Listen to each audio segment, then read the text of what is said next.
This is for the believers who know and understand that they have specific assignments and calls in the earth. Like, you know exactly what the Lord has called you to do. I've been reading in the book of Numbers, specifically Numbers 33. I read that yesterday. In the verses 50 through 56, it was instructions that the Lord had spoken to Moses to give to the children of Israel when they were to go in. And in verse 53, he said, "Go in and dispossess the inhabitants of the land, for I have given you the land to possess."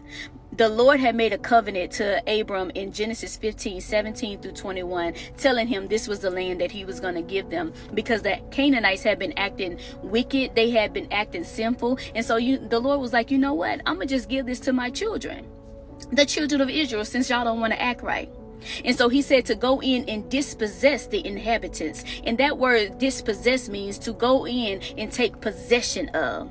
There is land that God has called you to take possession of. And I'm not just talking about physical land. I'm talking about the land of media, the land of entrepreneurship, the land of Fortune 500 companies, the land of being a writer, the land of being an actor or actress, the land of being in music. Whatever the land that God has given you, you will continue to see wickedness in that industry until you step in and possess the land that God has given you.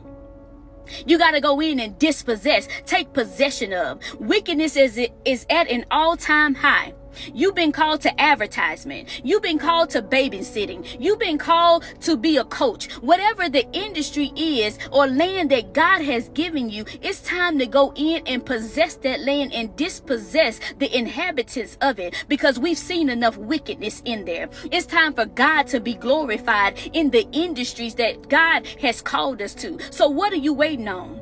Don't let fear continue to keep you from possessing the land that God has given you. No longer let you feeling unworthy or unqualified keep you from possessing the land that God has given you, because if he said it, it is so. It is legally binding, and nobody can stop you from pursuing or possessing what God has given you and spoken to you to do.